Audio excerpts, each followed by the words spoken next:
शिवपुराणामध्ये 12 ज्योतिर्लिंगाचं वर्णन आलेलं आहे की 12 ज्योतिर्लिंग कशी त्याला नावं पडली, का पडली, सुंदर विविध त्याची कारणं आहे. ती सुंदर अशी कथा त्या ठिकाणी शिवपुराणामध्ये आलेली आहे. ऐका गड्या, 12 ज्योतिर्लिंग. एक दक्ष राजा होता. दक्षला तशा अनेक मुली होत्या. ऐका बरं का कथा बारीक. दक्ष हा राजा होता. या हा जो रामायणात वर्णन आलेला आहे ना, दक्ष प्रजेस भयेती काला, हा दक्ष ब्रह्मदेवाचा पुत्र होता.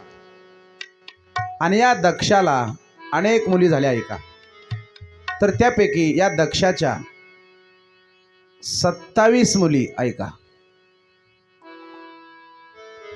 या दक्षाच्या 27 मुली ज्या होत्या ना, त्यांचा विवाह चंद्रासोबत झाला. जो चंद्र आहे ना, चंद्र भगवान, तर या चंद्रासोबत झाला. काही नाही, त्याला आवड आहे म्हणून बसला तो. असं काही एवढं भेल्यासारखं बघू नका तुम्ही. त्यानं आईची परमिशन घेतली पहिली, मला वरती जायचं आहे. बघा किती हिंमत म्हणावी त्या मुलाची.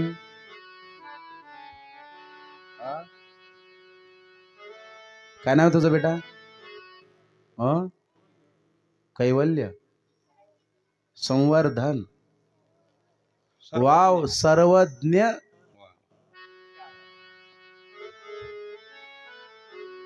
कशाला आला वरती तो? तो तबला शिकायला आलो वर. काय बुद्धी झाली त्याला मुलाला. आता तसा विचार जर केला तर झोपायचं वय आहे सध्या, तिची वेळ झालेली झोपायची. पण तबला पाहिल्यावर तो वरती आला. मला तबला शिका म्हणतो त्यांना. तुम्ही नंतर कथा वाजा, मला तबला शिका म्हणतो.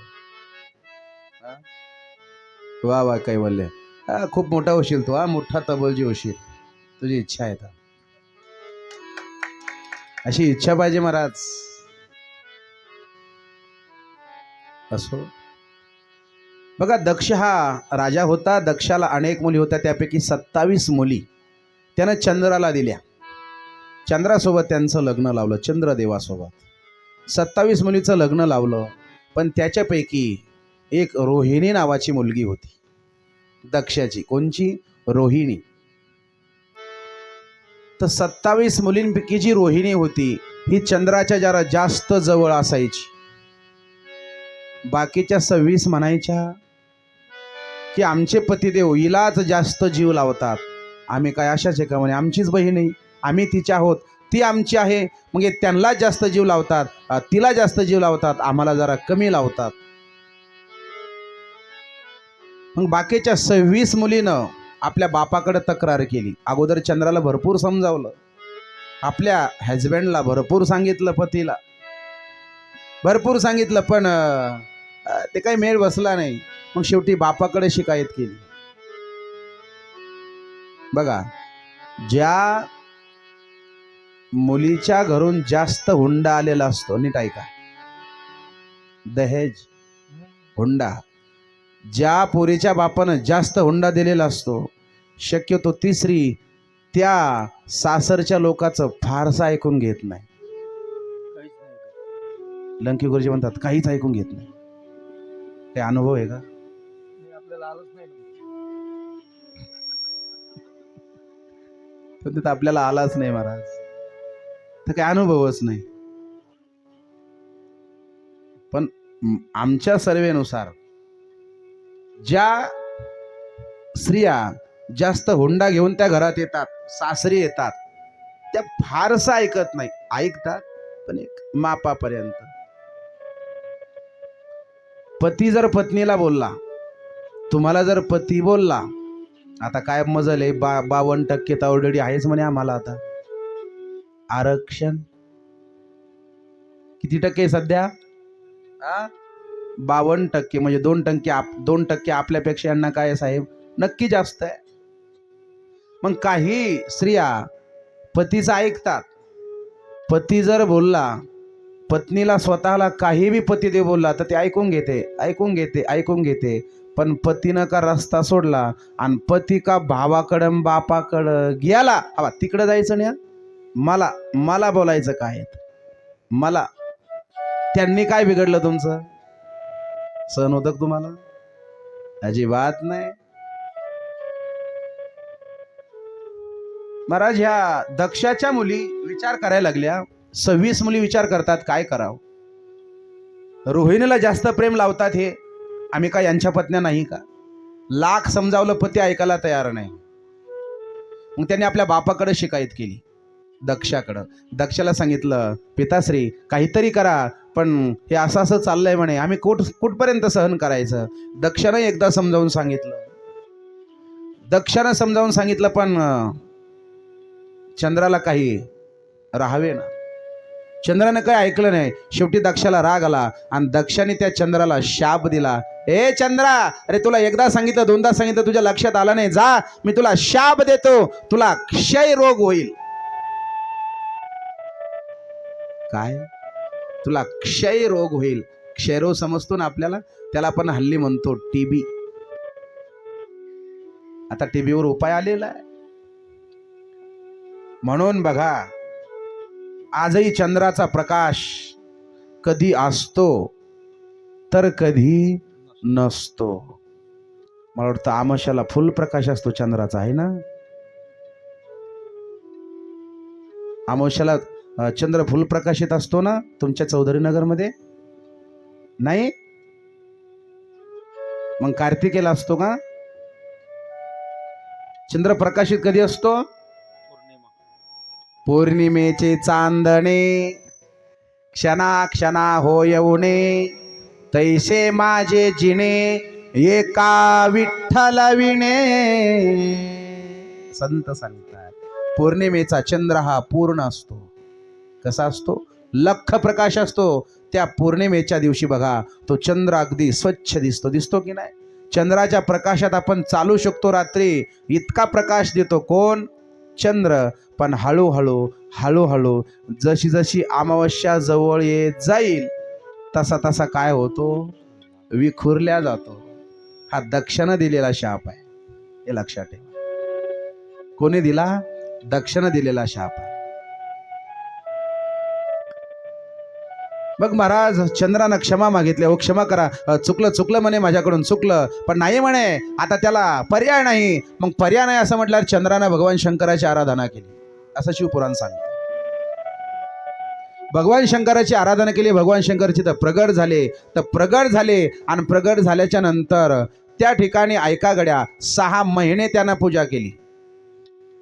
चंद्रानं किती महिने पूजा केली भगवान शिवजीची? शिवपुराण सांगताय आराधना 6 महिन्यापर्यंत त्यानं शिवजीची आराधना केली. शिवजी प्रगट होतात. तर प्रगट झाल्याच्या नंतर सोमेश्वर या नावानं त्या ठिकाणी ते प्रसिद्ध झाले. बोले सोमेश्वर महादेव की.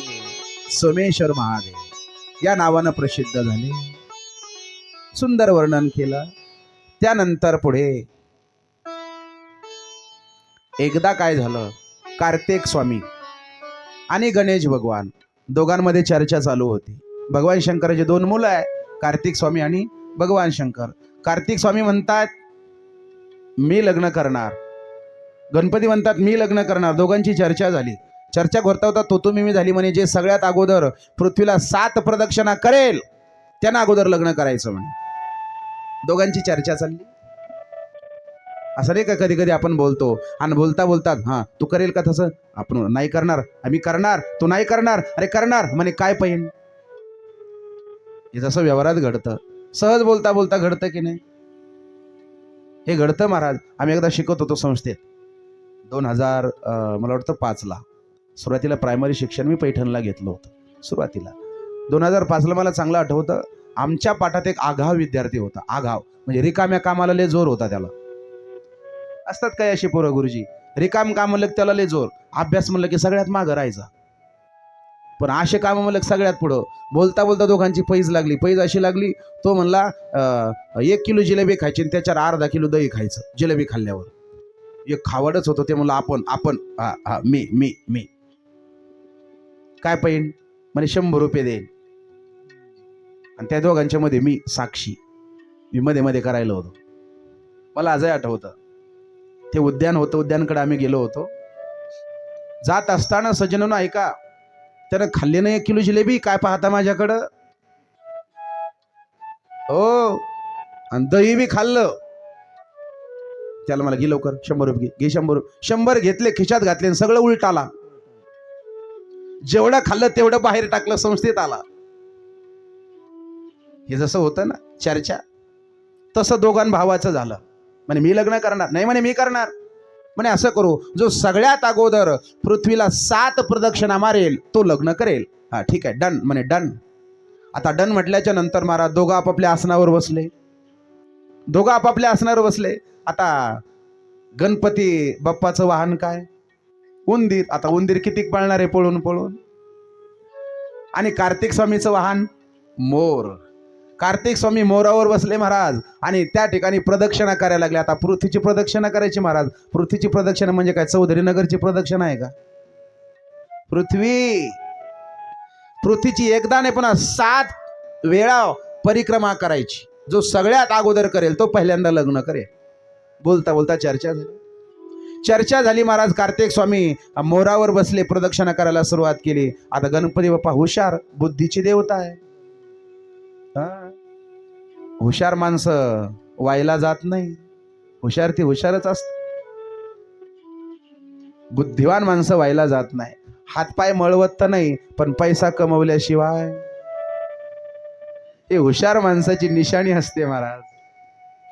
जे हुशार नसतं ते पोते उचली तर पोते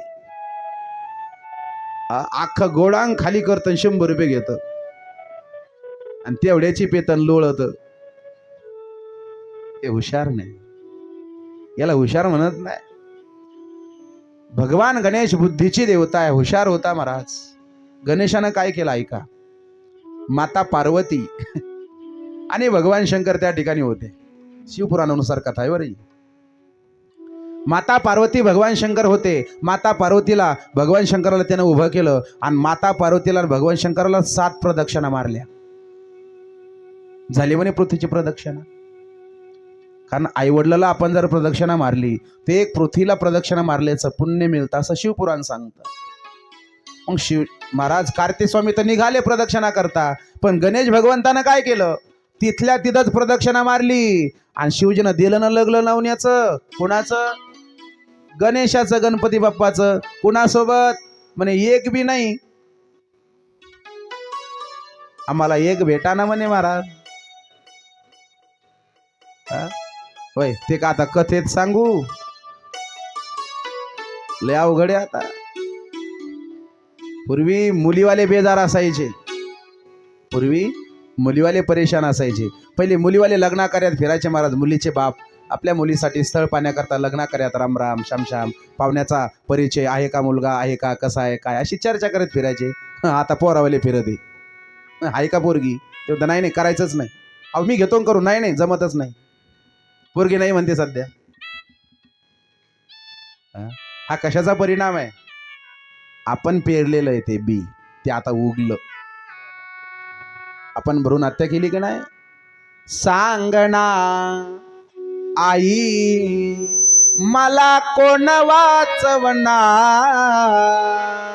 ऐका, ती गर्भातली पोरगी आपल्या आईला बोलते, सांगना आई मला कोण वाचवणार. तुझ्या विन जन्मासे मला कोण घालणार. हे मा, हे आई सांग ना, हे आई सांग ना. सांगना आई मला कोण वाचवणार. तुझ्या विन जन्मासे मला कोण घालणार. होईना मी मोठी शिकून शिकून माझ्या ग दादाला राख्या बांधीन 2-2. पुनवेचा सण आल्यावर कोण रडणार. तुझ्या विन जन्मासे मला कोण घालणार. हे माँ, हे आई, सांग ना. अरे जग दाखवण्याच्या अगोदरच मला तू का मारलं सांग. याचा इफेक्ट, याचा परिणाम आज आपण भोगत आहे. सगळं जग, पूर्ण माणसं सध्या भोगत आहे महाराज. म्हणून आजही शासन सांगतंय 8 ते 9 वर्ष लागतील मला मुलं आणि मुलगी समान व्हायला. अजूनही असा सर्वे शासनाचा. किती? 8 ते 9 वर्ष. आणि यामधल्याने काय करायचं मग आता? लंके गुरुजी म्हणतात कुंभमेळा, चलो प्रयागराज, एक लुंगी भस्म बम बोले. अवघडे, अवघडे महाराज. अरे पूर्वी असं म्हणतात की पूर्वी लग्न लवकर व्हायची की नाही?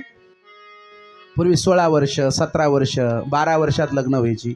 आता हल्ली लग्नाचं वय बिले वाढलं. 25, 30, 35, 40, 50. म्हणजे पोरग लग्नाला आलंय वा 50 झालं ते अर्ध. ते लग्नाच्या वयातून गेलं ना तरी बाप म्हणतो हाय का एखादी कोणाला पोरीवाऱ्याला.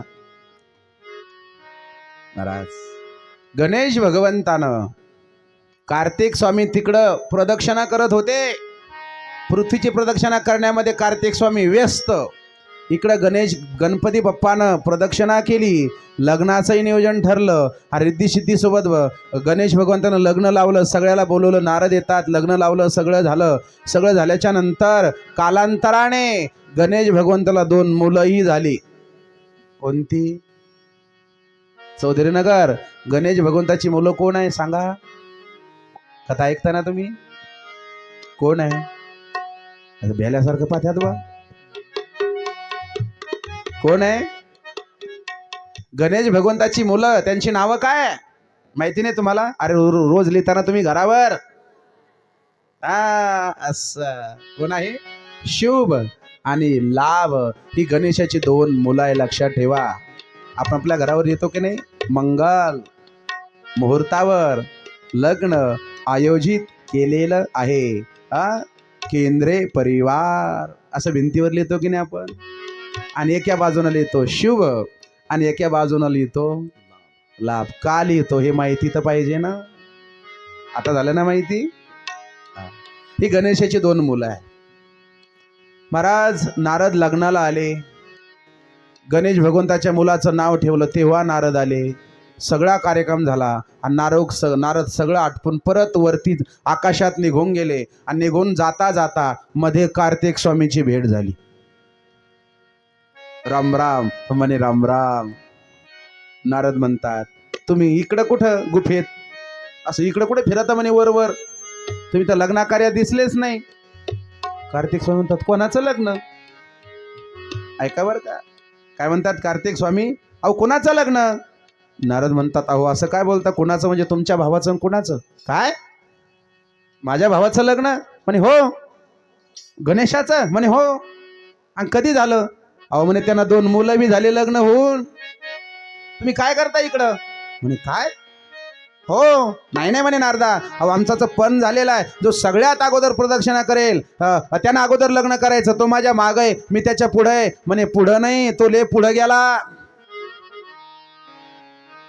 महाराज नारदाचे शब्द ऐकल्यावर कार्तिक स्वामीला राग आला.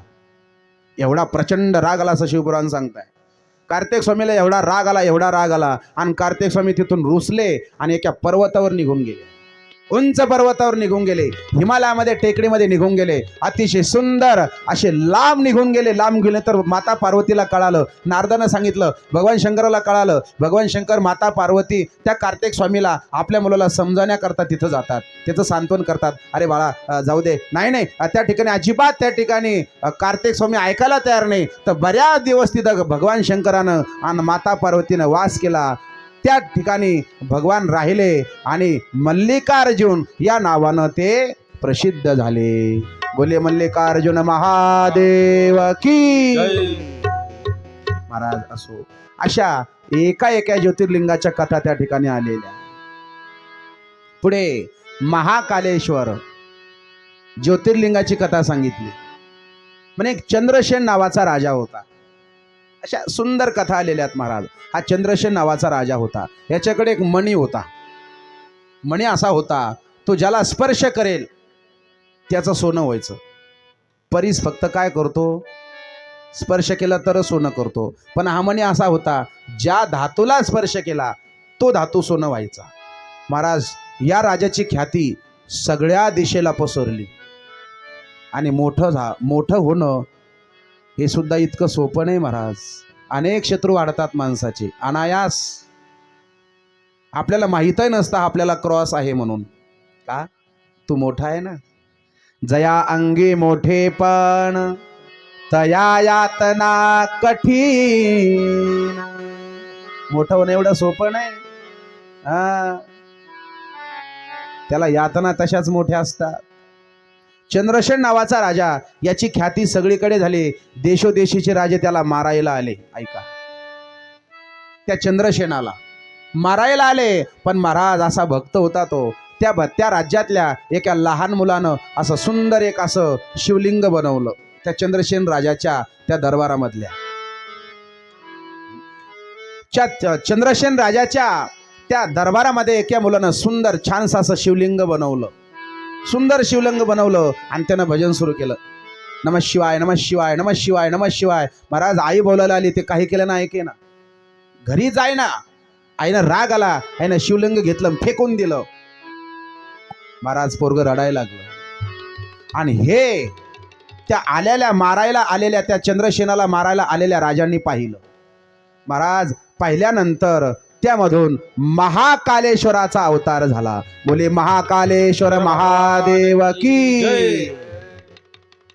असं महाकालेश्वराचं महाराज ते राजे म्हणा लागले, अरे ज्या राज्यातल्या मुलात एवढी ताकद आहे, त्या राज्यात त्या राजाची केवढी ताकद असेल. पळून गेले. अशी या महाकालेश्वराची ख्याती आहे.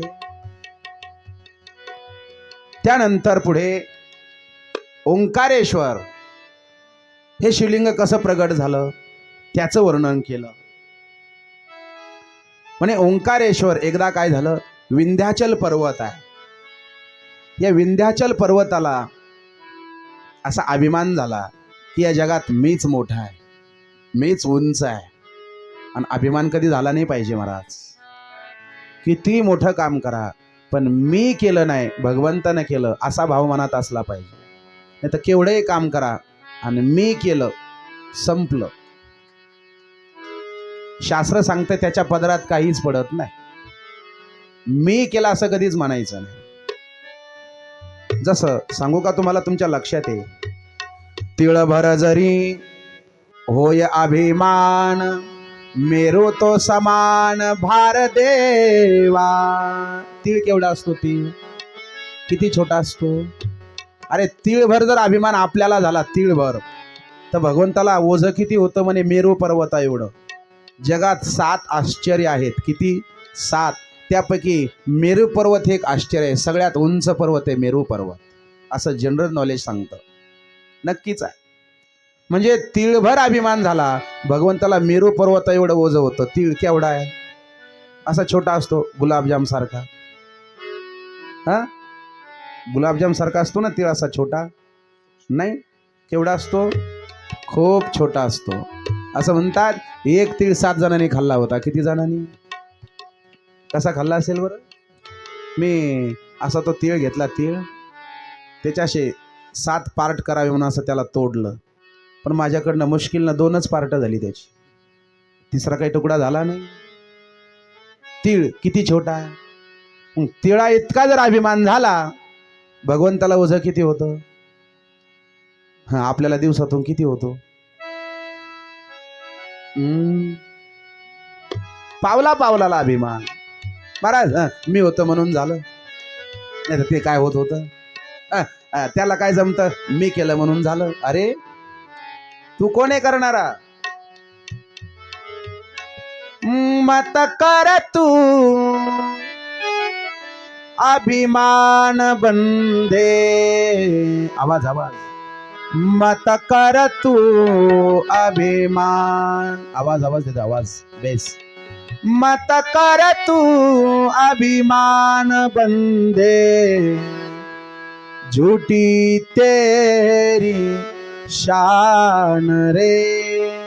मत कर तू अभिमान. अभिमान कधी करायचं नाही महाराज, कधीच नाही. अहंकार झाला तुका म्हणे वाया गेला, कधीच नाही करायचा. अनेक प्रमाणे सांगेल मी आपल्याला. विंध्याचल पर्वताला अहंकार झाला की मीच श्रेष्ठ आहे महाराज, मी श्रेष्ठ आहे असा त्याला अहंकार झाला. आणि अहंकार झाल्याच्या नंतर त्या विंध्याचल पर्वताचा अहंकार नारदाने गोल केला. असा गोल केला, असा गोल केला की त्या ठिकाणी भगवान शंकराची आराधना केली. आणि आराधना करून भगवान शंकर इतकं विराट विराट विराट रूप घेतलं, एवढं मोठं रूप घेतलं, ते त्या ठिकाणी ओंकारेश्वर या नावानं प्रसिद्ध झाले. बोले ओंकारेश्वर महादेव की. अशा सुंदर कथा महाराज. 12 ज्योतिर्लिंगाच्या कथा त्या ठिकाणी आल्यात. पुढे केदारेश्वराचं वर्णन केलं. केदारेश्वर महादेव आहे. सगळ्यात अवघड ज्योतिर्लिंग म्हणजे कोणतं? केदारनाथ. सगळ्यात अवघड आहे. आता तरी चांगली खूप सुविधा झाली. पूर्वी असं म्हणतात महाराज की केदारेश्वरला जायला हिमालयामध्ये फक्त पाऊल वाट होती म्हणे. पाऊल वाटानं लोक जायची महाराज, पायी पायी जायची. अतिशय सुंदर असं ज्योतिर्लिंग आहे केदारेश्वर, खूप छान आहे. ऋषिकेश वरून वरती 350 किलोमीटर वर आहे ते. ऋषिकेश हा हिमालयाचा पाया आहे. तिथून ऋषिकेश पासून हिमालय सुरू होतो तर उंच आहे ते, नीट असं सरळ वर आहे शिडीसारखं. किती आहे? 350 किलोमीटर वरती आहे. किती उंच आहे? वरती ऑक्सिजन भेटत नाही बऱ्याच लोकांना, ऑक्सिजनचा त्रास होतो, काहींना सहन होत नाही. बर्फीला प्रांत आहे, अतिशय कडाक्याची थंडी असते. एवढी थंडी असते काही काही लोकांचे बोट आशे येत ना, तर आशीच होते, ते आशी सुद्धा होत नाही. हा, खूप थंडी असते महाराज, भयंकर थंडी असते. म्हणून तिथं गरम पाणी सुद्धा 100 200 रुपयाला 1 ग्लास भेटतो. कारण आपण जर त्याच्यात जर असे बोट बुडवले, किती उकळतं पाणी असू द्या, आणि आपण बोट जरी बुडवले तरी सुद्धा त्या पाण्यानं काहीच होत नाही, एवढी थंडी तिथं असते. असा केदारेश्वर आहे. या केदारेश्वर मध्ये नरनारायणाने एकदा तप केलं, सुंदर तप केलं महाराज. एवढं तप केलं म्हणून केदारेश्वराचं वर्णन आलेलं आहे. केदारेश्वराला कधीतरी गेलं पाहिजे. खूप गोड असं त्या केदारेश्वर आहे महाराज. असं सुंदर हे लिंग आहे, इतकं सुंदर आहे म्हणे. तिथं नरनारायणानं तप केलं म्हणून त्याला नाव पडलं केदारेश्वर. बोले केदारेश्वर महादेव की. अशा प्रकारे सुंदर अनेक त्या ठिकाणी ज्योतिर्लिंगाचं वर्णन आलं. पुढे भीमाशंकर हे ज्योतिर्लिंग आहे. भीमाशंकराचं वर्णन आलं. भीमाशंकराचं नाव त्या ठिकाणी कसं पडलं, काय पडलं? पण एक भीम नावाचा राक्षस होता. भीम. असं म्हणतात की त्याची जी पत्नी, त्याची जी आई होती, जिच्या पोटी त्याचा जन्म झाला होता, त्या भीमरूपी राक्षसाचा. कसा झाला तर म्हणे जो भीम होता ना, हा जो आदल्या जन्मीमध्ये त्या ठिकाणी रावणाचा भाऊ होता. कोण? रावणाचा दुसऱ्या नंबरचा भाऊ, काय त्याचं नाव? कुंभकर्ण. हा, कुंभकर्णाची पत्नी. कुंभकर्णाच्या संभोगानं त्या ठिकाणी भीमाची उत्पत्ती झाली असं शिवपुराण सांगतंय. मग एवढा भीम, याचं नाव भीम होतं, म्हणजे जो 5 पांडवातला भीम आहे तो नाही, हा वेगळा, याचं नाव फक्त होतं. हा भीम नावाचा राक्षस एवढा बलाढ्य होता, एवढा बलाढ्य होता, सज्जनांनो यानं सगळ्याच्या नाकात दम आणून ठेवला होता. सगळ्याच्या नाकात दम आणला. शेवटी सगळे परेशान झाले. भगवान शंकराची आराधना केली. भगवान शंकर प्रसन्न झाले महाराज. भगवान शंकर त्यांना असं युद्ध केलं भगवान शंकरानं त्याच्यासोबत. त्याला भगवान शंकरानं मारलं, पण मारून सुद्धा भगवान शंकर त्याच्या प्रसन्न झाले. म्हणे वा, अरे काय ताकद आहे गड्या तुझी, काय पराक्रम आहे तू, जा, तुझ्या नावानं मी या ठिकाणी प्रगट होतोय. म्हणून त्या ठिकाणी भीमाशंकर या नावानं महादेव त्या ठिकाणी प्रगट झाले. बोले भीमशंकर महादेव की. अशा सुंदर ज्योतिर्लिंगाच्या कथा आल्या महाराज. त्यानंतर भीमाशंकराची कथा सांगितली. त्यानंतर पुढे काशी विश्वेश्वर त्या ठिकाणी ज्योतिर्लिंग त्या नावानं प्रगट होतात. पुढे त्र्यंबकेश्वराचं वर्णन आलं. त्र्यंबकेश्वर त्या ठिकाणी 12 ज्योतिर्लिंगापैकी काय आहे, एक ज्योतिर्लिंग आहे. म्हणजे त्र्यंबकेश्वर हे नाव कसं पडलं. म्हणजे त्या त्र्यंबकेश्वरामध्ये असं वर्णन होतं की तेव्हा एकदा पाणी कमी पडलं. त्या भूमीमध्ये पाणी कमी पडलं. पाणी कमी पडल्याच्या नंतर तिथे गौतम ऋषी राहत होते. मग गौतम ऋषीने वरुणाची आराधना केली. वरुण देव आहे ना, पाण्याची देवता आहे. गणम सांवर्तकम नाम मेघानाम चांतकारिणाम इंद्र प्राचोदयात क्रुद्धो यातु शांतमान विधान. गणम सांवर्तकम नाम मेघानाम चांतकारिणाम. वरुण ही पाण्याची देवता आहे आणि पाण्याची देवता असल्या कारणानं गौतम ऋषीनं काय केलं, वरुणाची आराधना केली. वरुण देव प्रसन्न होतात. गौतम ऋषी काय पाहिजे म्हणे, वर्षा करा म्हणे. करता येणार नाही मला, एक काम होईल म्हणे. मी काय करतो, इथे तुम्ही जमीन आहे ना, जमीन खोदा, मी तिथे प्रवेश करतो आणि मी तिथे एकदा का प्रवेश केला तर त्या ठिकाणी कायमस्वरूपी पाणी राहील म्हणे. तुम्हाला पाण्याची काहीच कमी पडणार नाही. ठीक आहे म्हणे. ठरल्याच्या नंतर त्या ठिकाणी वरुण देव तिथं येतात. एवढं पाणी, तिथलं पाणीच कमी होत नव्हतं. मग सप्त ऋषीच्या पत्न्या तिथं पाणी पिण्याकरता, पाणी घेण्याकरता आल्या. आणि पाणी घेण्याकरता आल्या. पाहिलं, गौतमाचा एक शिष्य होता, पाहिलं त्यानं की पाणी घेण्याकरता आल्या. म्हणे इथलं पाणी घेऊ नका, असं करा तसं करा. त्यांना राग आला. ते म्हणे बघा ना, गौतम ऋषी त्यांचीच पास घेतात, आमची नाही घेत. असं म्हणतात की गौतम ऋषीनं तिथे गंगा माता प्रगट केली, स्वतः गंगा प्रगट केली. म्हणून गंगेचं एक नाव आहे काय, गौतमी. बोले गौतमी महाराणी की जय. गंगा गंगेति यो ब्रूयात् योजनानां शतैरपि मुच्यता सर्व पापेभ्यो विष्णुलोकं स गच्छति. गंगा माता तुम्हारी जय जय हो. गंगा माता तुम्हारी जय जय हो. गंगा माता तुम्हारी जय जय हो. गंगा माता तुम्हारी जय जय हो. गंगा माता तुम्हारी जय जय हो. माता तुम्हारी जय जय हो. भागीरथी तुम्हारी जय जय हो. भागीरथी तुम्हारी जय जय हो.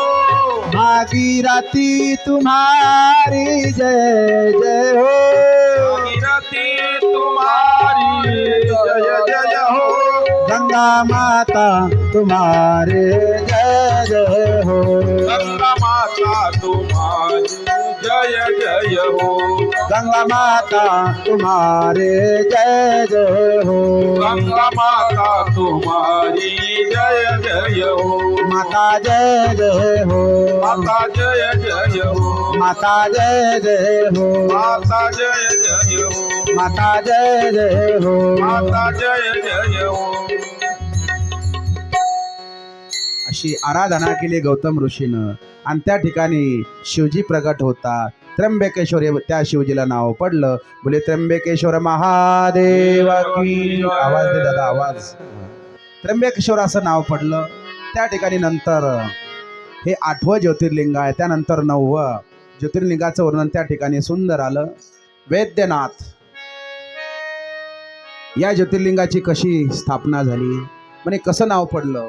म्हणे एकदा काय केलं, रावणानं सुंदर महादेवाचं तप केलं. आता रावण हा महादेवाचा भक्त होता महाराज. असा भक्त होता रावण. आपण रावणाचा फक्त एकच अंग पाहतो. एका अँगलनं आपण म्हणतो रावण फार दुर्जन होता. नक्कीच होता, पण त्याचं एक अंग असं होतं महाराज, भजनाचं जबरदस्त. आहा हो, नारदासारखा शिवभक्त होणे नाही. नारदाची ग्रंथ पहा तुम्ही. त्या रावणानं लिहिलेलं आहे काय, शिव तांडव स्तोत्र. आहा, असं भयंकर आहे. रावण रचित अनेक ग्रंथ आहे. आपल्याला फक्त रावण एवढाच माहितीये की रावणानं माता सीतेला पळून नेलं होतं, पण ते सुद्धा का नेलं होतं त्याची कारण मीमांसा माहिती आहे तुम्हाला. तो स्वतंत्र विषय, आपल्याला तिकडे जायचं नाही आणि आपल्याला वेळही नाही. कधी वेळ आला तर पाहू नंतर, आज तर नाही. वैद्यनाथ रावणानं महादेवाचं असं भजन केलं महाराज, एवढं भजन केलं. भगवान शंकर प्रसन्न झाले. कारण नारद असं म्हणतात, एकदा भजन करायला आला होता नारदाच्या हातात वीणा होती. वीणा अशी त्यानं तार छेडली, गड्या विण्याची तार छेडली आणि असं भजन करायला लागला. आगडबाम शिवलहरी बगडबाम शिवलहरी, आगडबाम शिवलहरी बगडबाम शिवलहरी, शिवलहरी रे ओ शिवलहरी, बम बम शिवलहरी, शिव शिव शिवलहरी, आगडबाम शिवलहरी. नारद जी की वीणा बोले शिवलहरी, शिवलहरी रे बाबा शिवलहरी, शिवलहरी रे ओ शिवलहरी, शिवलहरी रे बाबा शिवलहरी, अगडबम शिवलहरी बम शिवालय, बगडबम शिवलहरी, शिवलहरी रे ओ शिवलहरी, शिवलहरी शिवलहरी, शिवलहरी बम बम शिवलहरी. त्या रावणानं विणा घेतला, विण्यावर तार छेडली, असं भजन सुरू केलं आणि मस्तीत आला तो, नेमका तो रंगात आला आणि त्या विण्याची एक तारच तुटली. ऐका, भजनात विक्षेप झाला ना त्या रावणाला, भजनात विक्षेप झाला महाराज. एवढा राग आला त्या रावणाला, एवढा राग आला. त्यानं काय केलं, लगेच आपल्या हाताची एक नस काढली. काय, ऐका, भोया उंच करून ऐका हे चरित्र. काय, त्या रावणानं आपल्या हाताची एक नस काढली आणि त्या विण्याला जोडली आणि पुन्हा भजन सुरू केलं. अगडबम शिवलहरी बगडबम शिवलहरी, शिवलहरी रे बाबा शिवलहरी, शिवलहरी रे बाबा शिवलहरी. नारद जी की वीणा बोले शिवलहरी, नारद जी की वीणा बोले शिवलहरी, शिवलहरी रे ओ शिवलहरी, अगडबम शिवलहरी बगडबम शिवलहरी, अगडबम शिवलहरी बगडबम शिवलहरी. रावणानं असं भजन केलं महाराज. शेवट शिवजी प्रसन्न झाले. अरे तुझ्यावर मी प्रसन्न आहे, काय पाहिजे सांग. तो काय म्हटला रावण, भगवान ओ शंकरा, मला ना तुम्हाला माझ्या लंकेत न्यायचं म्हणे, माझ्या घरी न्यायचं, चला म्हणे. शिवजी म्हणतात, अरे असं कोणतं वरदान आहे. नाही म्हणे, न्यायचं. आता नाविलाज झाला, नामस्मरण तर केलेलं होतं त्यानं, वरदान तर द्यावं लागेल त्याच्या मनासारखं. ठीक आहे म्हणे बाबा चल, पण ऐक, एक पण आहे म्हणे. काय, मी तुझ्यासोबत यायला तयार आहे, कैलासवरून तुझ्या लंकेमध्ये मी येतो, पण एक अट अशी आहे, तू मला जेव्हा उचलशील ना माझ्या शिवलिंगाला, उचलत असताना एकदा का तू उचललं की डायरेक्ट लंकेतच नेऊन टेकायचं, तेव्हा मी येईल. तू मध्ये उचललं आणि जर का मला मध्येच कुठे जरी ठेवलं तर मी परत त्या ठिकाणी तिथेच राहील, पुढे येणार. रावण म्हटलं, हा चालेल, हे चालेल म्हणे, मी ठेवणारच नाही तुम्हाला कुठं. आता ते राक्षसच थोडं कमी डोक्याचं होतं. रावणानं भगवान शंकराला उचललं, ते शिवलिंग उचललं. ऐका, उचललं, शिवपुराणानुसार कथा आहे. उचललं आणि उचलल्याच्या नंतर महाराज चालवलं, पण जाता जाता झाला असं महाराज, त्याला मध्येच त्याचं पोट एवढं फुगलं, एवढं पोट फुगलं त्याला लघुशंकेला थांबायचं, पण त्यानं दाबलं. काय करावं, नाही नाही म्हणे लंका येते, लंका येते, येईल म्हणे लंका, लंकेत ठेवू मग त्या ठिकाणी लघुशंका करू, लंकेत ठेवू मग लघुशंका करू. पण एवढं एवढं एवढं पोट फुगलं त्याला, असह्य वेदना व्हायला लागल्या. आणि तिकडून भगवान शंकर एका गुराख्याच्या रूपात आले. आणि भगवान शंकरानं पाहिलं, आपलं त्या भगवान विष्णूनं पाहिलं, भगवान विष्णू गुराख्याच्या रूपात आले. विष्णूनं पाहिलं आणि पाहिल्याच्या नंतर शिवजीला वाटलं कोणतरी माणूस आहे, हे इकडे म्हणे. लगेच विष्णू येतात. काय म्हणे, काय नाही म्हणे, या शिवलिंगाला धर म्हणे. ठीक आहे म्हणे, काय करू धरून, असंच ठेव म्हणे, खाली ठेवू नको, मी जरा आत्ता येतो म्हणे लघुशंके, खाली नको ठेवू म्हणे. ठीक आहे, आता विष्णूच होते ते. तो तिकडे गेला, त्याचं तिकडे जाणं रावणाचं, आणि इकडे भगवान विष्णूनं भगवान शंकराला खाली ठेवणं. सांगाच ओ बाबा, जरा विचार करून द्या जा म्हणे वरदान. मी आलो म्हणून वाचले म्हणे, आज बिना तिकटाचे जात होते म्हणे तुम्ही लंकेत. तिथेच थांबले आणि तिथे थांबले. त्या ठिकाणी वैद्यनाथ या नावानं ते प्रसिद्ध झाले. बोले वैद्यनाथ महादेव की असो. अशा सुंदर कथा आल्या महाराज. पुढे त्या ठिकाणी एक तारुका नावाचा वन आहे. त्या तारुका नावाच्या वनामध्ये नागेश्वर या नावानं ते प्रसिद्ध झाले. बोले नागेश्वर महादेव की. त्यानंतर पुढे एकदा रामानं समुद्रामध्ये एका शिवलिंगाची स्थापना केली. रामानं केली. रामः समास होतो बहुव्रीही. रामः ईश्वर रामेश्वर.